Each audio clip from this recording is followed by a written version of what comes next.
नमस्कार साथियों, मैं हूं Pramod Kumar Kandwal intensive spiritual track से।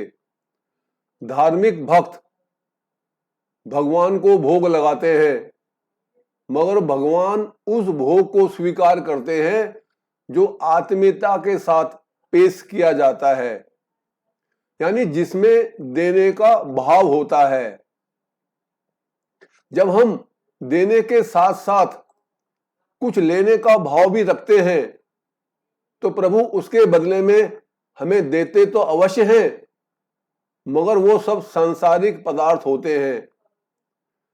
हमने भगवान को कुछ दिया और बदले में भगवान ने हमें कुछ दे दिया, तो ये लेन देन व्यापार की तरह हो गया। भगवान के दिमाग में हम व्यापारी ही रहे, भक्त नहीं। सांसारिक पदार्थ तो हमें अपने प्रारब्ध के अनुसार ही मिलते हैं। भगवान की भक्ति करने पर भगवान इतना नहीं देते कि हमारी आमदनी या ऐश्वर्य हजारों गुना बढ़ जाए। 10-15% जरूर अधिक दे देते हैं, मगर इससे ज्यादा नहीं, ताकि भक्त का विश्वास बना रहे और यह सोचते हुए कि आज तो मेरे पास कुछ मांगने आ रहा है, हो सकता है ये कल मेरी संपत्ति को छोड़कर सिर्फ मेरे लिए ही आए। या वो ये भी सोचते हैं कि इसका संबंध तो मुझसे बना ही हुआ है, चाहे सांसारिक पदार्थ को लेकर ही सही। किसी की करोड़ों रुपए की लॉटरी खुल जाती है, मगर वो व्यापारिक भक्ति से नहीं खुलती, बल्कि वो पैसा उस व्यक्ति का ही होता है जो उसने पहले से ही कमाया हुआ होता है, यानी उसका पिछले जन्म का डूबा हुआ पैसा ही उसे प्रभु भक्ति से वापस मिलता है। यदि वो सदाचारी है तो वो सच्चा भक्त बन जाता है, और असामाजिक है तो पैसे के दुरुपयोग से उसका पतन भी हो सकता है। भगवान बहुत दयालु हैं, वे झूठे संबंध बनाने पर भी हमारी कहीं ना कहीं सहायता करते हैं। मगर जो वस्तु वास्तव में हमें चाहिए वो हमको उनसे तब तक नहीं मिलती जब तक हम उनके सामने सच्चे नहीं हो जाते। हमें उनसे वो मांगना चाहिए जो हमारे पास नहीं है, मगर हम उनसे वो मांगते हैं जो हमारे पास पहले से ही है। यदि हम भगवान की भक्ति ना भी करें तो भी प्रभु हमें भूखा नहीं मरने देते। प्राणी जगत में सिर्फ मनुष्य ऐसा है जो कमाता है। उसमें से 800 करोड़ की जनसंख्या में 300 करोड़ कमाते हैं, बाकी बैठकर खाते हैं। मनुष्य के अलावा अन्य कोई भी प्राणी किसी भी कंपनी में काम नहीं करता। हाथी 400 किलो खाता है और हवेल मछली 6000 किलो तक खा जाती है, मगर वे कभी किसी ऑफिस में जाकर काम नहीं करते।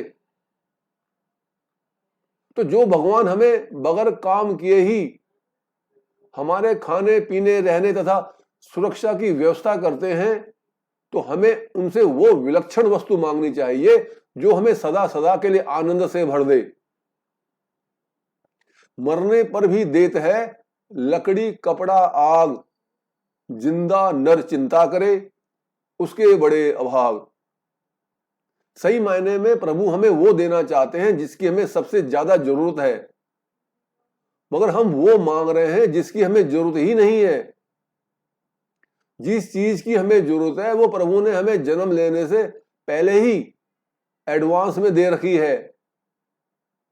सांस लेने के लिए हमें हवा की जरूरत है, वो वायुमंडल में प्रचुर मात्रा में उपलब्ध है।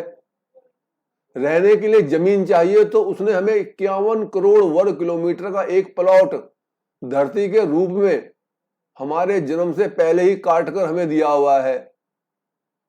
इधर उधर स्वतंत्रता से जाने के लिए असीम आकाश दिया है, ऊर्जा के रूप में अथाह अग्नि दी है तथा पीने के लिए भरपूर पानी दिया है। इन्हीं सब प्राकृतिक तत्वों से रोटी, कपड़ा और मकान का निर्माण होता है। यानी जीने के लिए जो चाहिए वो तो उसने सबको बराबर की मात्रा में दिया हुआ है। यदि सभी प्राणियों की उम्र 100 करोड़ साल हो और सभी भरपूर मात्रा में खाएं और पिएं, तो भी प्रभु द्वारा यह सामग्री खत्म नहीं होगी, क्योंकि संसार भी अविनाशी प्रभु की तरह अविनाशी है। मगर हम इतने अज्ञानी हैं कि इस अतुलित धन संपत्ति को नजरअंदाज करते हुए प्रभु से और मांगते हैं। इस नादानी पर भगवान के पास मुस्कुराने के अलावा कोई चारा नहीं रह जाता, और वो फिर भी हमें और कुछ दे देते हैं, क्योंकि हम मांगते हैं पर हम ये नहीं जानते कि हमें इन वस्तुओं से कितना भारी नुकसान हो रहा है।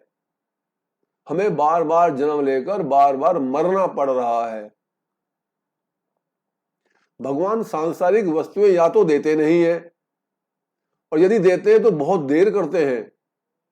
मगर जो उनसे उनको ही मांगता है, उसको देने में वो ज्यादा देर नहीं लगाते, बल्कि मांगते के साथ ही थोड़ा थोड़ा तुरंत देना शुरू कर देते हैं, और कुछ समय के बाद अपने आप को पूरा ही दे देते हैं।